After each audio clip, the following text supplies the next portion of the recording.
नमस्कार विद्यार्थियों। जैसा कि आप लोग जान रहे हैं, हमारी डेली के डेली शाम में 4 बजे क्लासेस हो रही हैं regarding the upcoming competition exam of BEd, MCom, BCom और सीयूएट सेंट्रल यूनिवर्सिटीज़ के एंट्रेंस टेस्ट के लिए। ओके, तो जो बच्चे बीकॉम करने के बाद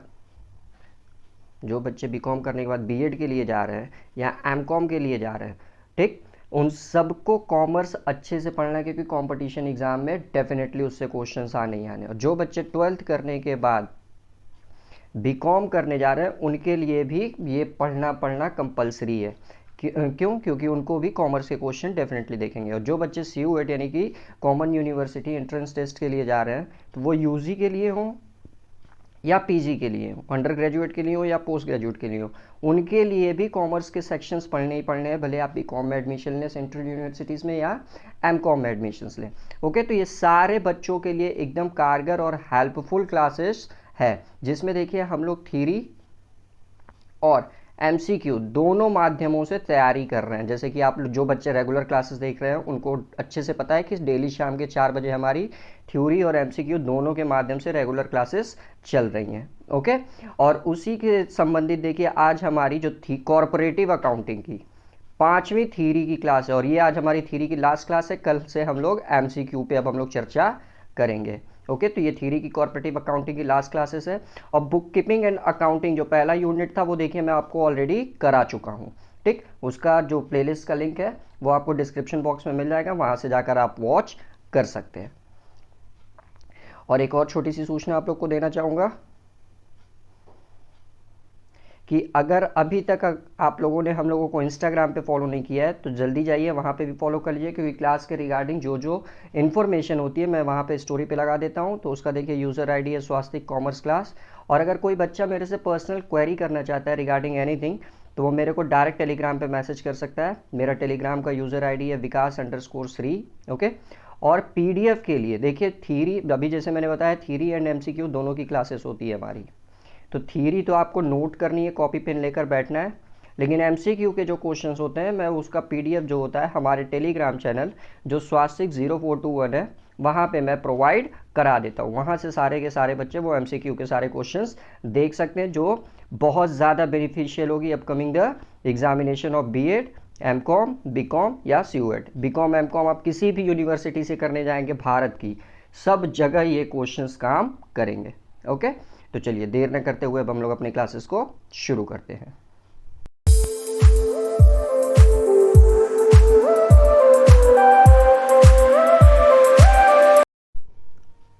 तो जी देखिए, जैसे कि अभी थोड़ी देर पहले ही मैंने आपको बताया कि आज हमारी ये चौथी क्लास है। ओके, तो चौथी क्लास का देखिए जो सबसे पहला टॉपिक है आज हमारा, वो है वैल्यूएशन ऑफ शेयर्स। ये जो बच्चे बीकॉम भी कर रहे हैं उनके लिए बहुत ज़्यादा बेनिफिशियल है, क्योंकि कॉर्पोरेट अकाउंट में वैल्यूएशन ऑफ शेयर्स पढ़ाया जाता है। ओके, तो चलिए देर न करते हुए हम लोग अपनी क्लासेस शुरू करते हैं।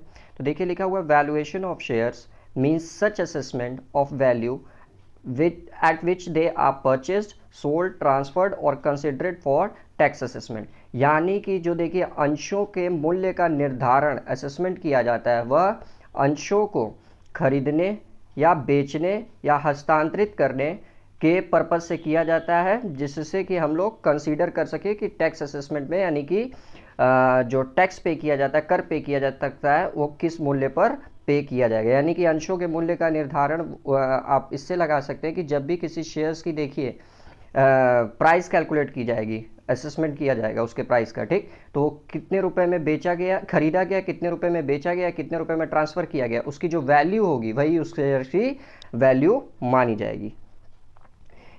It also provides correct information and states about the position of shares capital to the shareholder and various other parties। और ये चीज़ देखिए आपको करेक्ट इन्फॉर्मेशन यानी कि सही जानकारी प्रदान करता है कि आपके शेयर कैपिटल की स्थिति क्या है, अंश की पूंजी की स्थिति क्या है, तथा टू द शेयर होल्डर्स के पास और अदर पार्टीज़ के पास, जैसे जो फिनेंशियल इंस्टीट्यूशंस होते हैं या बैंक्स होते हैं, इन सब के पास जो शेयर्स आपके कंपनी के पड़े होते हैं उनकी स्थिति क्या है। ओके, ये आपके शेयर्स थे। एक सेकंड में इसको इरेज कर दे रहा हूँ ताकि आप लोग अच्छे से नोट कर सकें। आगे बढ़ते हैं। आगे देखिए नेक्स्ट पॉइंट हमारा क्या कह रहा है, methods of valuation of shares. इसको थोड़ा ध्यान दीजिएगा, methods of valuation of shares. तो देखिए methods of valuation of shares, तो देखिए शेयर्स की वैल्यू कैलकुलेट करने के लिए बेसिकली 3 मेथड अडॉप्ट किए जाते हैं। सबसे पहला होता है आपका नेट एसेट्स मेथड, दूसरा होता है आपका यील्ड और इनकम वैल्यूएशन मेथड, और तीसरा देखिए होता है आपका फेयर वैल्यू मेथड। यानी कि देखिए शेयर्स की वैल्यूएशन करने के लिए बेसिकली कितने मेथड अडॉप्ट किए जाएंगे, एक नेट एसेट्स मेथड, एक यील्ड और इनकम मेथड और एक fair value method. Okay, yield और इनकम मेथड जो होता है वो देखिए 2 पार्ट में डिवाइड होता है। सबसे पहला होता है आपका basis of rate of dividend, और दूसरा होता है basis of rate of earning. किसी बच्चे को अगर देखिए थोड़ा ब्लर दिखेगा तो इसीलिए मैं बोल रहा हूँ ताकि आप लोग अच्छे से नोट कर सकें। Okay, methods of valuation of shares देखिए 3 मेथड से कैलकुलेट करे जाएंगे, एक नेट एसेट्स मेथड से, एक नेट इनकम यील्ड और इनकम वैल्यूएशन मेथड से, और एक आपका देखिए जो कैलकुलेट किया जाएगा वो फेयर वैल्यू मेथड से किया जाएगा। यील्ड और इनकम वैल्यूएशन जो होती है वो 2 पार्ट में देखिए डिवाइड होती है। सबसे पहला होता है basis of rate of dividend, एक डिविडेंड के आधार पर, और दूसरा basis of rate of earning के आधार पर। ओके, तो सबसे पहले आइए अब हम लोग देख लेते हैं नेट एसेट्स मेथड से शेयर्स की वैल्यूएशन कैसे की जाती है। ओके, वेट अ सेकेंड जी। तो ये रहा इसका देखिए फॉर्मूला, नेट एसेट्स और assets valuation method. Okay, net assets और एसेट्स वैल्यूएशन मेथड। तो इसमें देखिए शेयर्स की जो वैल्यू कैलकुलेट की जाती है उसका फॉर्मूला होता है आपका value of 1 share is equal to value of net assets upon number of shares. यानी कि जो शेयर्स की वैल्यू कैलकुलेट करेंगे उसका फॉर्मूला आपका बनेगा value of net assets upon number of assets. अब सवाल ये उठता है वैल्यू ऑफ नेट एसेट्स कैसे निकालेंगे। तो नेट एसेट्स निकालने का देखिए फॉर्मूला होता है आपका ऊपर total of realisable assets. Realisable assets मतलब जो कंपनी के हाथ में और वो कंपनी कभी भी चाहे उसको बेच सकती है, चाहे वो फिक्स्ड हो या करंट हो। तो total of fixed TCS assets याद रखिएगा यहाँ पे नहीं आता क्योंकि फिक्स्ड टीसीएस एसेट्स बेचे नहीं जा सकते हैं। तो total of realisable assets minus total external liabilities याद रखिएगा। वैल्यू ऑफ नेट एसेट्स निकालने का फॉर्मूला होगा आपका total of realisable assets minus total of external liabilities. जैसे ही वैल्यू ऑफ नेट एसेट्स आपकी आ जाएगी तो फिर हम लोग एक शेयर्स की वैल्यू निकालेंगे। एक शेयर्स की वैल्यू का फॉर्मूला कैसे निकलेगा, value of 1 shares is equal to value of net assets जो जस्ट ऊपर आएगा, और नंबर ऑफ शेयर्स यानी कि जितने भी शेयर्स मार्केट में कंपनी ने इशू कर रखे हैं, याद रखिएगा इशूड शेयर, ऑथराइज शेयर्स नहीं, इशूड शेयर्स। ओके, उन शेयर से डिवाइड दे देंगे तो आपका नेट एसेट्स मेथड से शेयर्स की वैल्यूएशन हो जाएगी। ओके, चलिए आगे बढ़ते हैं हम लोग।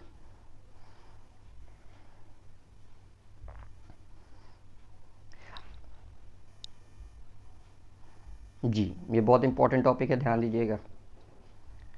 ये देखिए शेयर्स के वैल्यू का कैलकुलेशन करना जब क्वेश्चन में आपका प्रेफरेंस शेयर्स कैपिटल भी दिया हो। ओके, जब प्रेफरेंस शेयर्स कैपिटल भी दिया हो तब कैसे हम लोग शेयर्स की वैल्यूएशन करेंगे, ध्यान दीजिएगा थोड़ा।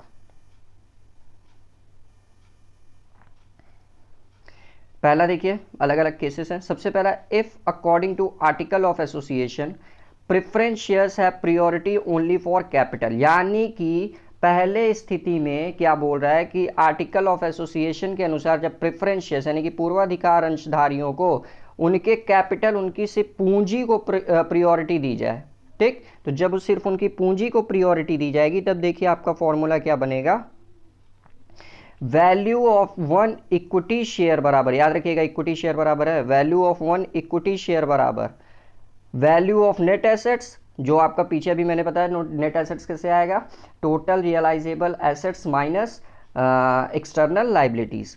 तो याद रखिएगा वैल्यू ऑफ 1 इक्विटी शेयर का है, ये प्रेफरेंस शेयर्स का फॉर्मूला नहीं है। वैल्यू ऑफ 1 इक्विटी शेयर बराबर value of net assets minus जितना भी प्रेफरेंस शेयर्स का कैपिटल दिया होगा वो, तो value of net assets minus preference shares capital upon total number of equity shares. ये तब अप्लाई होगा जब क्वेश्चंस में आपका प्रेफरेंस शेयर्स भी दिया होगा और क्वेश्चन में बोलेगा आपसे कि प्रेफरेंस शेयर्स कैपिटल को हम लोग प्रायोरिटी देंगे। ओके, तो जब कैपिटल को प्रायोरिटी दी जाएगी, याद रखिएगा सिर्फ कैपिटल को, तो जब कैपिटल को बस प्रायोरिटी दी जाएगी तो जो हमारा फॉर्मूला बनेगा वो बनेगा value of net assets minus preference shares capital upon total number of equity shares for the calculating of the value of 1 equity shares. तो ये तो इक्विटी शेयर्स का हो गया। अब हम लोग देख लेते हैं प्रेफरेंस शेयर्स को कैसे कैलकुलेट करेंगे। तो देखिए वैल्यू ऑफ 1 प्रेफरेंस शेयर्स बराबर, क्योंकि क्वेश्चन में प्रेफरेंस शेयर्स भी आपको देगा, तो वैल्यू ऑफ 1 प्रेफरेंस शेयर्स बराबर प्रेफरेंस शेयर्स कैपिटल, जितना भी प्रेफरेंस शेयर्स का क्वेश्चन में कैपिटल दिया होगा वो, upon total number of preference shares, और जितने भी प्रेफरेंस शेयर्स के होंगे वो। क्लियर? तो याद रखिएगा preference shares capital upon total number of preference shares, तब हमारा आ जाएगा value of 1 preference shares. Okay, चलिए आगे बढ़ते हैं हम लोग। तीसरा पॉइंट देखिए आपसे क्या कह रहा है। If according to article of association of the company preference shares have priority only for dividend, यानी कि तीसरे केस में ये आपसे बोल रहा है कि जब आर्टिकल ऑफ एसोसिएशन के अनुसार जो प्रेफरेंस शेयर्स होल्डर हैं, यानी कि जो पूर्वाधिकार अंशधारी हैं, उनके सिर्फ डिविडेंड को प्रायोरिटी दी जाए। याद रखिएगा, इस बार कैपिटल को प्रायोरिटी नहीं देनी है, सिर्फ डिविडेंड को प्रायोरिटी दी जाए, तब क्या आपका फॉर्मूला बनेगा। तो ध्यान दीजिए, वैल्यू ऑफ 1 इक्विटी होगा ये। Okay, value of 1 equity share बराबर, याद रखिएगा इक्विटी शेयर का फॉर्मूला है ये, वैल्यू ऑफ 1 इक्विटी शेयर बराबर वैल्यू ऑफ नेट एसेट्स। कैसे निकालते हैं अभी जस्ट पीछे बताया मैंने। सो value of net assets minus dividend on preference shares. याद रखिएगा डिविडेंड में अगर एरियर भी होगा तो वो भी जोड़ देंगे। क्लियर? तो dividend on preference shares upon total number of preference and equity shares. याद रखिएगा यहाँ प्रेफरेंस शेयर्स और इक्विटी शेयर्स दोनों को जोड़ दिया जाएगा। सॉरी, तब यहाँ इक्विटी नहीं बनेगा, टोटल नंबर ऑफ शेयर्स हो जाएंगे। लेकिन अगर सिर्फ इक्विटी पूछेगा तो सिर्फ इक्विटी शेयर से डिवाइड देंगे। तो याद रखिएगा वैल्यू ऑफ 1 शेयर बराबर value of net assets minus dividend on preference shares upon total number of preference and equity shares. ये दोनों को कंबाइन करके निकालना है। जब अलग अलग निकालने को आपसे बोलेगा तो याद रखिएगा वैल्यू ऑफ 1 इक्विटी शेयर आप लिखेंगे और फिर value of net assets minus dividend on preference shares upon total number of, तब प्रेफरेंस हटके सिर्फ इक्विटी शेयर्स आ जाएगा। ओके, और इसी तरह देखिए जब वैल्यू ऑफ 1 प्रेफरेंस शेयर्स बस निकालना हो, जब आपका सिर्फ प्रेफरेंस शेयर्स का निकालना हो, तब देखिए फॉर्मूला आपका क्या बनेगा। ये फॉर्मूले अच्छे से कॉपी में नोट करिएगा, नहीं बहुत बड़ी समस्या क्रिएट हो जाएगी जब आप सवाल सॉल्व करेंगे। ओके, तो देखिए वैल्यू ऑफ 1 प्रेफरेंस शेयर्स बराबर preference shares capital plus dividend on preference shares upon total number of preference shares, यानी कि जितना उनका कैपिटल होगा प्रेफरेंस शेयर्स का वो, प्लस डिविडेंड जो उनको मिलना है या बकाया है, मतलब एरियर है वो, तो उन दोनों को ऐड कर देंगे और जितने भी प्रेफरेंस शेयर्स होंगे उससे हम लोग डिवाइड लगा देंगे, तब जाके हमारा वैल्यू ऑफ 1 प्रेफरेंस शेयर्स आ जाएगा। और ये कब अप्लाई होगा? जब उनके डिविडेंड को, याद रखिएगा बार बार बोल रहा हूँ, जब उनके डिविडेंड को प्रायोरिटी दी जाएगी। ओके, नेक्स्ट देख लेते हैं। पांचवा पॉइंट देखिए आपसे क्या कह रहा है कि सॉरी, इफ प्रेफरेंस शेयर्स है priority of payment of capital and dividend, यानी कि जब उनको प्रियोरिटी कैपिटल और डिविडेंड दोनों के पेमेंट की दी जाए।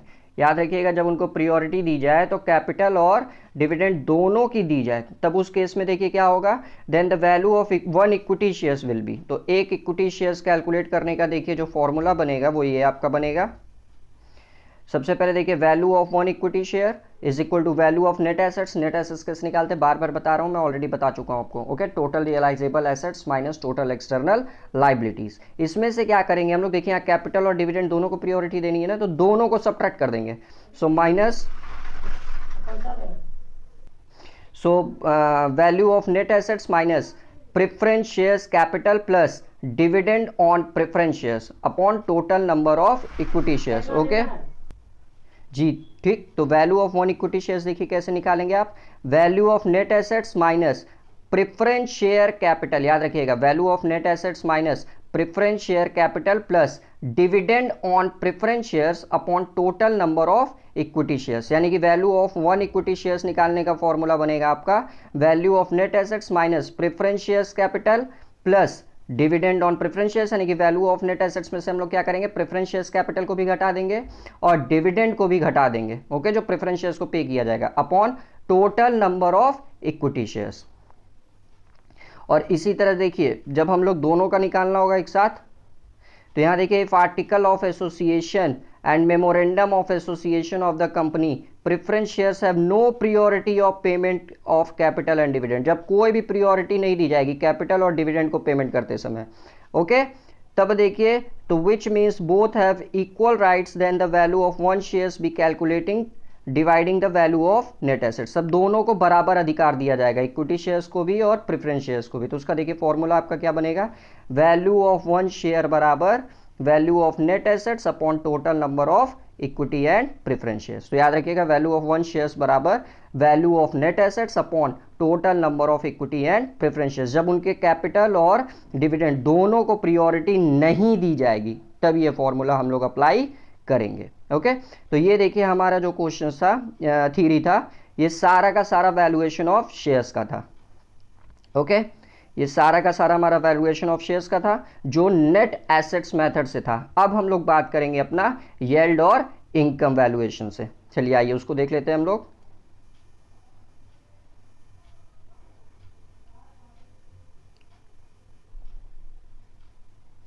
तो जी देखिए, यील्ड और इनकम वैल्यूएशन मेथड से हम लोग कैसे कैलकुलेट करेंगे अपने प्रेफरेंस शेयर्स की वैल्यू। तो यील्ड और इनकम वैल्यूएशन मेथड में देखिए दो तरह से कैलकुलेट होता है, जैसे मैंने अभी तुरंत बताया। सबसे पहला on the basis of rate of dividend और दूसरा on the basis of rate of earning. Okay, तो सबसे पहले देखिए हम लोग डिविडेंड के आधार पे कैसे कैलकुलेट करते हैं वो आइए चेक कर लेते हैं। तो इसका देखिए जो फॉर्मूला हमारा बनता है वो देखिए क्या बनता है, basis of rate of dividend. इसका देखिए फॉर्मूला क्या बनेगा, सबसे पहले रेट ऑफ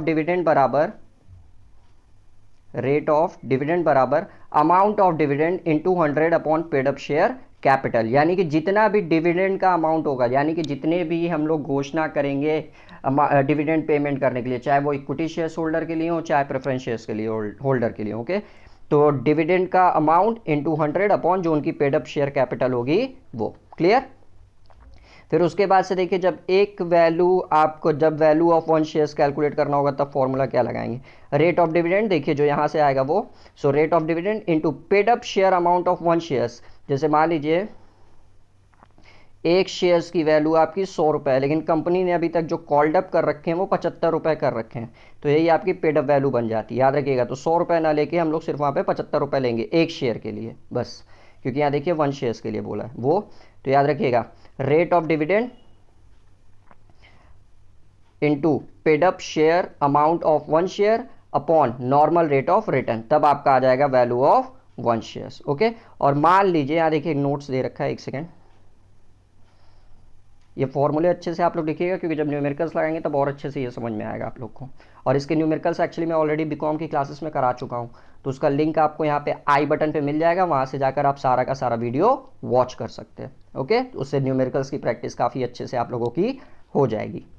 तो देखिए डिफरेंट रेट्स ऑफ डिविडेंड, जब आपका रेट जो दिया हो डिविडेंड का वो डिफरेंट हो, तो सबका हम लोग क्या करेंगे कि एवरेज निकाल लेंगे, फिर जो एवरेज आएगा उसी से हम लोग कैलकुलेट करेंगे। आगे बढ़ते हैं। अब ये तो देखिए बेसिस ऑफ डिविडेंड था, बेसिस ऑफ अर्निंग। तो ध्यान दीजिए बेसिस ऑफ अर्निंग में किस मेथड से करेंगे हम लोग, बेसिस ऑफ अर्निंग। तो इसमें सबसे पहले देखिए रेट ऑफ अर्नड इनकम बराबर earned income upon capital employed into 100। तो सबसे पहले देखिए क्या कैलकुलेट करना पड़ेगा हमको, रेट ऑफ अर्नड इनकम। तो अर्नड इनकम का फॉर्मूला क्या बनेगा, earned income upon capital employed into 100। फिर देखिए एक शेयर्स की वैल्यू हम लोग कैलकुलेट करेंगे जिसका फॉर्मूला बनेगा आपका rate of earned income into paid up value of one shares upon normal rate of return. Okay, ये सारा का सारा फॉर्मूला बार बार कह रहा हूँ, अच्छे से आप लोग लिखिएगा क्योंकि न्यूमेरिकल लगाते समय यही आपको बचाएगा। और इसका देखिए अल्टरनेट मेथड भी एक है। सबसे पहले हम लोग इसमें देखिए क्या कैलकुलेट करेंगे, capitalise value of profit. Capitalise value of profit जिसका फॉर्मूला होता है dividend due on equity shares, यानी कि बकाया हुआ डिविडेंड इक्विटी शेयर्स पे into 100 upon normal rate of return. और दूसरा फिर देखिए हम लोग कैलकुलेट करेंगे वैल्यू ऑफ वन शेयर्स जिसका फॉर्मूला होता है कैपिटलाइज वैल्यू ऑफ डिविडेंड जो जस्ट ऊपर आएगा upon number of equity shares. तो इस मेथड से हम लोग अर्निंग वाला अप्लाई कर सकते हैं। ओके, तो देखिए हम लोगों ने नेट एसेट्स मेथड देख लिया, यील्ड मेथड देख लिया, अब लास्ट देख लेते हैं हम लोग fair value method. Wait a second,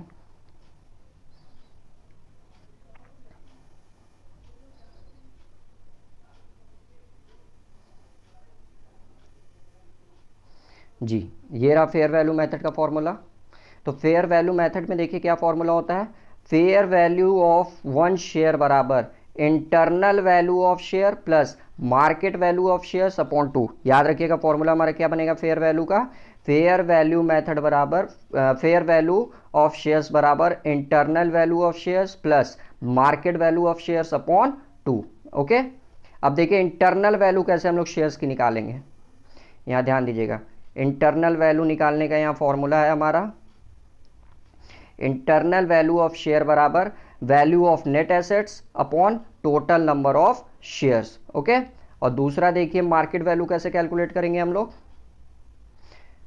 एक सेकेंड, हाँ जी, देखिए मार्केट वैल्यू कैलकुलेट करने का हमारा फॉर्मूला होता है रेट ऑफ अर्न्ड इनकम, जो कैसे निकालते हैं अभी पीछे हम लोग देखें येल्ड वाले मेथड में, तो rate of earned income into paid up value of one share. Paid up value वही, जैसे मान लीजिए एक शेयर की वैल्यू 100 रुपये है, लेकिन अभी तक कंपनी ने 75 रुपये ही कॉल्ड अप किए हैं, तो वही उसकी पेड अप वैल्यू बन जाएगी, upon normal rate of return, तब हमारा आ जाएगा market value of shares. Okay, अब रेट ऑफ अर्न्ड इनकम कैसे निकालेंगे, यहाँ पे देखिए इसका फॉर्मूला, जैसे अभी पीछे हम लोग देखे भी हैं, earned income upon capital employed into 100, तो हमारा आ जाएगा rate of earned income. Okay, तो ये देखिए सारा का सारा हमारा वैल्यूएशन ऑफ शेयर्स की थ्योरी थी, जो आज हम लोगों ने कंप्लीट कर ली। ओके, इसके न्यूमेरिकल्स मैं ऑलरेडी करा चुका हूँ, उसका लिंक आपको डिस्क्रिप्शन बॉक्स में मिल जाएगा, वहां से आप लोग जाकर अच्छे से वॉच करके प्रैक्टिस कर सकते हैं। ओके, अब चलिए आगे देख लेते हैं हम लोग अपना, और एक रिक्वेस्ट रहेगी कि प्लीज़ अगर चैनल को अभी तक सब्सक्राइब नहीं किया है तो जल्दी से जल्दी चैनल को सब्सक्राइब कर लीजिए, और वीडियो पसंद आती है तो प्लीज़ ज़्यादा से ज़्यादा शेयर किया करिए अपने दोस्तों के बीच में, क्योंकि जितनी ज़्यादा शेयर करेंगे उतने बच्चे ज़्यादा लाभान्वित होंगे। ओके, और वीडियो को लाइक ज़रूर किया करिए। चलिए आगे बढ़ते हैं हम लोग।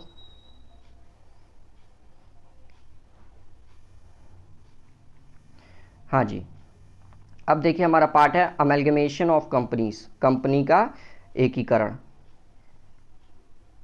Amalgamation of company. तो इसमें देखिए दो टर्म्स होते हैं, सबसे पहला तो होता है हमारा अमेलगमेशन। तो अमेलगमेशन का अर्थात देखिए क्या होता है, व्हेन 2 और मोर कंपनीज गो इनटू लिक्विडेशन, ठीक, and a new company is incorporated to take over their business, it is known as amalgamation। अर्थात जब दो कंपनियां लिक्विडेट हो जाती हैं, मतलब दो कंपनियां समाप्त होकर एक नई कंपनी का निर्माण करती हैं, जो नई कंपनी बनती है वो पुरानी जो समाप्त हुई कंपनी होती है उनके एसेट्स को, उनके बिजनेस को पूरा का पूरा टेक ओवर कर लेती हैं, वही आपका अमेलगमेशन कहलाता है।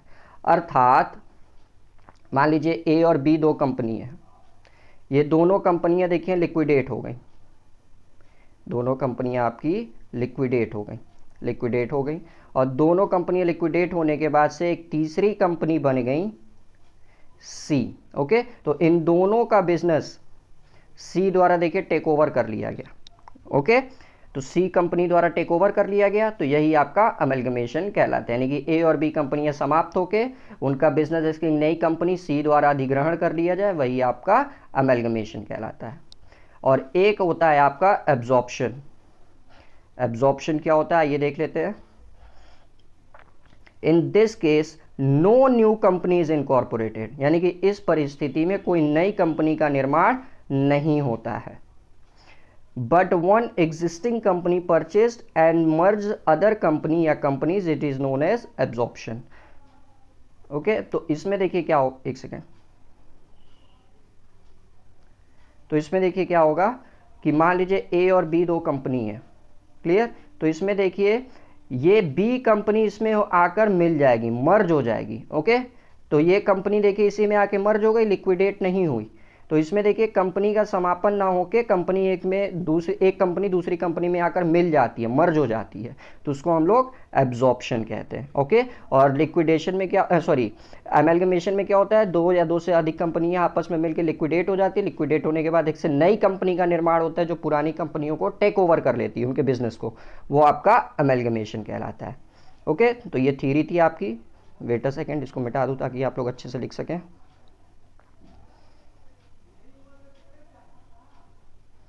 अब आगे देख लेते हैं हम लोग, फिर टाइप्स ऑफ अमेलगमेशन, आइए इसके प्रकार देख लेते हैं।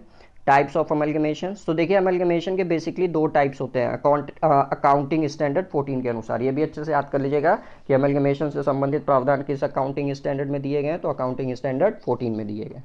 ओके, तो दो प्रकार के अमेलगमेशन होते हैं, कौन कौन से, आइए उसको भी देख लेते हैं।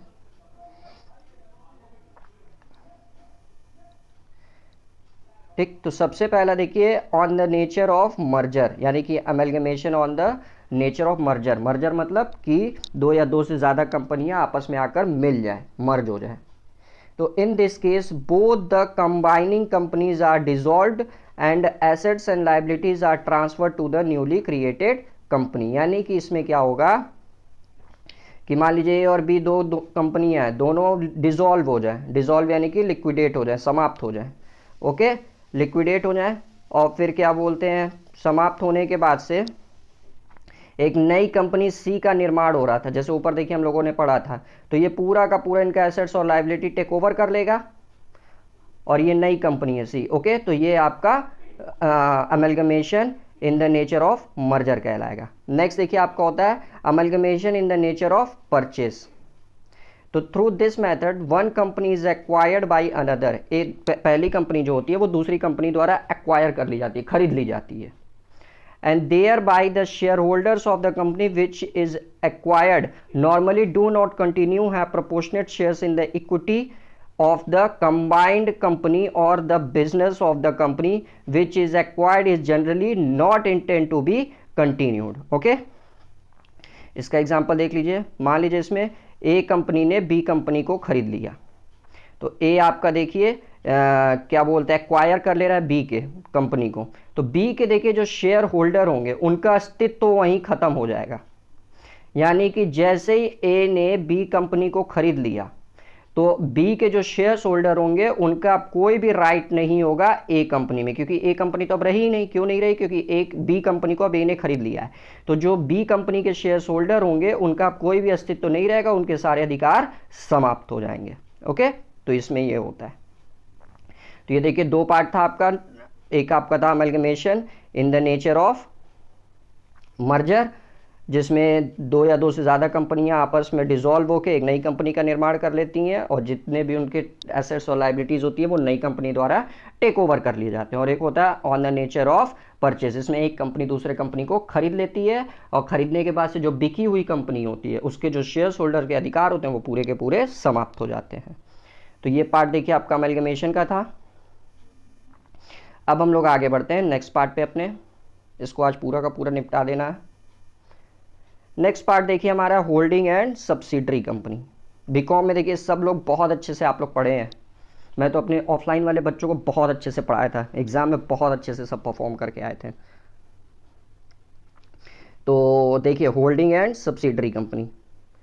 तो होल्डिंग कंपनी देखिए क्या होता है, तो section 2 subsection 46 of the companies act 2013 देखिए क्या डिफाइन करता है होल्डिंग कंपनी के बारे में, कि the company is said to be the holding company if that particular company holds or owns at least 50% of the other companies and has authority to make management decision, influence and control on the company's board of directors, okay। यानी कि holding company देखिए क्या होती है, moral of the story छोटी छोटी बात में, कि जब एक कंपनी दूसरे कंपनी के 50% से ज़्यादा या 50% शेयर्स को खरीद ले रही है, ओके। और जो जैसे मान लीजिए ए कंपनी ने बी कंपनी के 50% शेयर्स खरीद लिए, ओके। तो ए देखिए होल्डिंग कंपनी बन जाएगी और बी उसकी सब्सिडरी कंपनी, सहायक कंपनी, एक ये सूत्रधारी कंपनी बन जाएगी और ये सहायक कंपनी बन जाएगी, ओके। और फिर जो बी के मैनेजमेंट में डिसीजंस होंगे, कंट्रोल होगा, इन्फ्लुएंस होगा, वो सब का सब पावर ए के पास होगा। तो वही आपकी होल्डिंग कंपनी कहलाती है, यानी कि ए देखिए आपका होल्डिंग कंपनी बन जाएगा, क्योंकि पूरा का पूरा बी कंपनी का पावर अब ए कंपनी को ट्रांसफर हो जाएगा। आगे बढ़ते हैं। A holding company may exist for the sole purpose of controlling and managing subsidiary company, यानी कि होल्डिंग कंपनी देखिए वो सोल पर्पस, अकेले ही उसकी मालिक बन जाती है एक तरह से सब्सिडरी कंपनी की, पूरा का पूरा, क्योंकि कंट्रोल करने का अधिकार होल्डिंग कंपनी के पास आ जाता है। आगे बढ़ते हैं। आगे देखिए आपका क्या कह रहा है, सब्सिडरी कंपनी। तो सेक्शन 2 सबसेक्शन 86 इसको देखिए डिफाइन करता है, 87 सॉरी, और इसको देखिए सबसेक्शन 46 डिफाइन करता है, इसको 87। तो आइए देख लेते क्या होता है, कि the subsidiary company is the company that is controlled by the holding और parent company. It is defined as company और body corporate where the holding company controls the composition of the board of directors as per, यानी कि simple सी चीज़, जैसे अभी हम लोग देख रहे हैं ऊपर, ए आपकी देखिए होल्डिंग बन गई थी, बी सब्सिडरी बन गई थी। तो सिंपल सी चीज़ है, इसके देखिए जितनी मैनेजमेंट में पूरा मेन रोल अब ए कंपनी का होगा, क्योंकि ए कंपनी होल्डिंग कंपनी है तो और ये सब्सिडरी है, तो होल्डिंग कंपनी देखिए इसके मैनेजमेंट में डायरेक्ट उसको इन्फ्लुएंस करेगा। क्लियर? तो जब आपका वही चीज बोल रहा है कि सब्सिडरी कंपनी वह कंपनी होती है जिसका मैनेजमेंट और कंट्रोल्स उसके होल्डिंग कंपनी के पास होता है या पेरेंट कंपनी के पास होता है, वही आपकी सब्सिडरी कंपनी कहलाती है। As per the companies act 2017 में देखिए एक अमेंडमेंट हुआ था, संशोधन हुआ था। उसमें क्या बोला? If the holding company have control over more than 1/2 of the voting power of the another company, that particular company will be defined as the subsidiary company. यानी कि जैसे ए कंपनी के पास यह अधिकार है कि वह बी कंपनी के 1/2 से ज़्यादा वोटिंग पावर का राइट रखता है। ओके, तो ए ऑटोमेटिकली बी कंपनी की होल्डिंग कंपनी बन जाएगी, यानी कि ए होल्डिंग बन जाएगा, बी आपकी सब्सिडरी बन जाएगी। ओके, तो ये देखिए होल्डिंग और सब्सिडरी कंपनी का कॉन्सेप्ट था। अब आगे देख लेते हैं हम लोग। ये देखिए हमारा कंसोलिडेटेड फाइनेंशियल स्टेटमेंट, ये क्या होता है? तो consolidated financial statement are the financial statement of a group of entities that are presented as being those a single economic entity.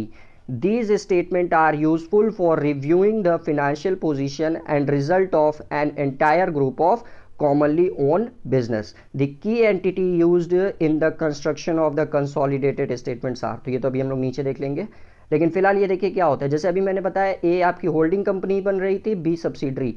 Okay, तो बी कंपनी समाप्त नहीं हो रही है, बी कंपनी एग्जिस्ट कर रही है, बस फर्क इतना है कि उसका कंट्रोल अब ए कंपनी के पास है। तो यहाँ क्या होगा, दोनों कंपनियां मिलकर आपस में अपना फाइनेंशियल स्टेटमेंट तैयार करेंगी। फाइनेंशियल स्टेटमेंट में क्या आएगा हमारा? स्टेटमेंट ऑफ पीएनएल अकाउंट और बैलेंस शीट। तो जब दो कंपनियां, होल्डिंग कंपनी और सब्सिडरी कंपनी, आपस में मिलकर अपना फाइनेंशियल स्टेटमेंट एक साथ कंबाइंड रूप से तैयार करती हैं, उसी को हम लोग कंसोलिडेटेड फाइनेंशियल स्टेटमेंट कहते हैं, जिसमें पीएल और बैलेंस शीट बनाया जाता है। ओके, अब इसके कुछ की पॉइंट्स हैं, आइए उसको भी देख लेते हैं। सबसे पहला देखिए, a group is a parent entity. Parent entity मतलब holding company. Okay, and all of its subsidiaries, यानी कि पेरेंट कंपनी बोले तो होल्डिंग कंपनी की पूरी एंटिटी होगी और इसके सब्सिडरी की कंपनी की एंट्री भी होगी, यानी कि ए और बी दोनों की एंट्री एक साथ पास होगी। A subsidiary is an entity that is controlled bye a parent company, और सब्सिडरी की देखिए जो एंटिटी होगी वो आपका पेरेंट कंपनी है कि होल्डिंग कंपनी के थ्रू कंट्रोल्ड होगी, तो उसकी भी एंट्री दोनों एक साथ ही पास होगी। आगे पढ़ते हैं। Thus consolidated financial statement are the combined financial for a parent company, बोले तो होल्डिंग कंपनी, पेरेंट कंपनी यानी कि होल्डिंग कंपनी, याद रखिएगा, एंड इट्स सब्सिडरीज, यानी कि कंसोलिडेटेड फाइनेंशियल स्टेटमेंट जो होता है वो कंबाइंड फाइनेंशियल स्टेटमेंट होता है, किसका? होल्डिंग कंपनी और सब्सिडरी कंपनी का। It also possible to have consolidated financial statement for a portion of a group of companies, यानी कि इसमें ग्रुप ऑफ कंपनीज का भी हो सकता है, बोले तो ए बी सी, इससे भी ज़्यादा कंपनियां हो सकती हैं। Such for a subsidiary and those are other entities owned by the subsidiaries. Okay, तो ये आपका था फाइनेंशियल स्टेटमेंट के बारे में। इसका स्क्रीनशॉट ले लीजिए आप लोग, या लिख रहे हैं बच्चे जो, वो तो बहुत अच्छी बात है, तो वो बच्चे अच्छे से लिखें। अब लास्ट पार्ट हम लोग चेक कर लेते हैं अपना कैश फ्लो स्टेटमेंट। ये एक्चुअली मैनेजमेंट अकाउंटिंग का एक्चुअली है, मैनेजमेंट अकाउंटिंग भी बोल सकते हैं, फाइनेंशियल स्टेटमेंट एनालिसिस का भी बोल सकते हैं, लेकिन इसी में मैंने ले लिया ताकि इसको भी जल्दी से जल्दी निपटाया जा सके। तो आइए इसके बारे में देख लेते हैं हम लोग। तो जी देखिए कैश फ्लो स्टेटमेंट हमारा क्या होता है, तो the statement of cash flow, जिसको हम लोग कैश फ्लो स्टेटमेंट के नाम से भी जानते हैं, इज रिपोर्ट, ये एक प्रकार का पत्र होता है, the cash generated and spend during a specified period of time, कि एक स्पेसिफाइड पीरियड में, एक निर्धारित समयावधि में हम लोगों ने कितना कैश जनरेट किया है, मतलब कमाया है, और कितना कैश खर्च किया है। ठीक, और वो स्पेसिफाइड टाइम देखिए आपका मंथ भी हो सकता है, क्वार्टर भी हो सकता है, और एक ईयर भी हो सकता है, हाफ ईयरली भी हो सकता है। ओके, तो यानी कि कैश फ्लो स्टेटमेंट एक ऐसा स्टेटमेंट होता है जो बताता है कि एक निर्धारित समयावधि में, एक पर्टिकुलर टाइम में हम लोगों ने कितना कैश कमाया है और कितना कैश खर्च किया है, उसी का जो एक विवरण पत्र तैयार किया जाता है, वही आपका कैश फ्लो स्टेटमेंट कहलाता है। Okay, the statement of cash flow acts as a bridge between income statement and balance sheet. यानी कि कैश फ्लो स्टेटमेंट एक देखिए ब्रिज, एक पुल की तरह काम करता है किसके बीच में, जो आय विवरण पत्र होता है उसके बीच में और आपके बैलेंस शीट के बीच में। ओके, ये बताता है आपको by showing how many moved in and out of the company, की पैसा जो है कैसे कैसे कंपनी में इन हुआ है और आउट हुआ है उसके बारे में आपको बताता है कि कंपनी में पैसा कहां से आया और कंपनी में पैसा कहां पे गया है। ओके, और ये सिर्फ कैश से लेना देना होता है। अब कैश फ्लो देखिए आपका 3 पार्ट में डिवाइड होता है। सबसे पहला पार्ट देखिए जो होता है आपका, वो होता है ऑपरेटिंग एक्टिविटीज। ओके, तो the principal revenue generating activities of an organization and other activities that are not investing और financing any cash flow from current assets and current liability. यानी कि देखिए बिजनेस को संचालन करते समय जो कैश आपका आएगा या जो कैश आपका जाएगा उसका लेखा जोखा वो करेंगे हम लोग, प्लस जो आपके करंट एसेट्स और करंट लायबिलिटी यानी कि आपके वर्किंग कैपिटल पे जो प्रभाव पड़ेगा उसका लेखा जोखा ऑपरेटिंग एक्टिविटीज में किया जाता है। ओके, नेक्स्ट देखिए इन्वेस्टिंग एक्टिविटीज, और इसमें याद रखिएगा सब रेवेन्यू नेचर के खर्चे आते हैं। ठीक, इन्वेस्टिंग एक्टिविटीज में देखिए क्या होगा कि any cash flows from acquisition and disposal of long term assets and other estate investment not included in cash and cash equivalent. यानी कि कोई भी लॉन्ग टर्म एसेट्स या इन्वेस्टमेंट जिसको हम लोग खरीदेंगे या बेचेंगे तो उससे जो हमारा देखिए बेचेंगे तो पैसा आएगा और खरीदेंगे तो पैसा जाएगा, सिंपल सी चीज। तो लॉन्ग टर्म एसेट्स को खरीदने और बेचने से संबंधित जो हमारी एंट्री होगी वो इसमें काउंट की जाएगी इन्वेस्टिंग में। पैसा आएगा तो जोड़ेंगे, पैसा जाएगा तो घटाएंगे। तो याद रखिएगा लॉन्ग टर्म इन्वेस्टमेंट और लॉन्ग टर्म एसेट्स और इन्वेस्टमेंट में। और लास्ट होता है हमारा फिनेंसिंग एक्टिविटीज। तो ये क्या कहता है, any cash flows that result in changes in the size and composition of the contribution equity capital और borrowing of the entity like bond, stock and dividends. यानी कि वह चेंजेस जो आपके क्या बोलते हैं इक्विटी शेयर्स कैपिटल और लॉन्ग टर्म बोरोइंग को प्रभावित करते हैं। जैसे बैलेंस शीट में देखिए होता है ना आपका सबसे पहला इक्विटी एंड लाइबिलिटीज, तो उसमें जो शेयर कैपिटल होता है ओके, और जो नॉन करंट लाइबिलिटी होती है वो, तो उससे संबंधित जो चीज़ें होंगी लाइक शेयर कैपिटल बढ़ेगा तो इसी में आएगा, शेयर कैपिटल घटेगा तो भी इसी में आएगा। अगर आप कोई कंपनी डिविडेंड पे कर रही है या क्या बोलते हैं इंटरेस्ट पे कर रही है तो वो भी इसमें आएगा। लेकिन रिसीव जब करती है, याद रखिएगा जब इंटरेस्ट रिसीव किया जाता है तो वो इन्वेस्टिंग में आता है, तो ये सारी चीज़ें इसमें आती हैं। तो ये आपका टोटल देखिए कैश फ्लो स्टेटमेंट था। डिटेल में देखिए इसलिए नहीं बता रहा हूँ क्योंकि एग्जाम में सिर्फ एमसीक्यू पैटर्न पे परीक्षा होगी, तो बस आपको मोरल ऑफ द स्टोरी पता होनी चाहिए, नहीं तो ये कैश फ्लो तो बहुत बड़ा टॉपिक है। ओके, और पुराने क्वेश्चंस देखिए मैं ऑलरेडी करा चुका हूँ जिसका लिंक आपको यहाँ पे आई बटन पे मिल जाएगा, वहाँ से जाके पूरे की पूरी थ्योरी आप लोग वॉच कर सकते हैं। प्लेलिस्ट में यहाँ पे डाल दूंगा। ओके, और फिर वही एक विनती रहेगी छोटी सी आप लोगों से कि अगर अभी तक, एक सेकेंड, हाँ जी, कि अगर अभी तक चैनल को सब्सक्राइब नहीं किया है सो प्लीज़ जल्दी से जल्दी चैनल को सब्सक्राइब कर लीजिए। और आप लोग वीडियो शेयर नहीं करते हैं तो प्लीज़ ज़्यादा से ज़्यादा वीडियो को शेयर भी किया करिए, और वीडियो पसंद आती है तो लाइक ज़रूर किया करिए। Okay, thank you. और कल याद रखिएगा कोशिश करिएगा शाम को 4 बजे सब कोई लाइव आए, तब लाइव टेस्ट लेने में ज़्यादा मजा आएगा एमसीक्यू का। ओके, तो अच्छे से पढ़कर आप लोग शाम के कल 4 बजे आइएगा। एमसीक्यू का कल टेस्ट होगा कॉर्पोरेट अकाउंटिंग का, ठीक, जिसकी एमसीक्यू के क्वेश्चंस मैं आपको ऑलरेडी टेलीग्राम चैनल पे प्रोवाइड करा दूंगा, ठीक, जो हमारा यूज़र आईडी है 860421। ओके, तो अच्छे से आप लोग पढ़ाई करिए, मिलते हैं अब कल की क्लासेस में।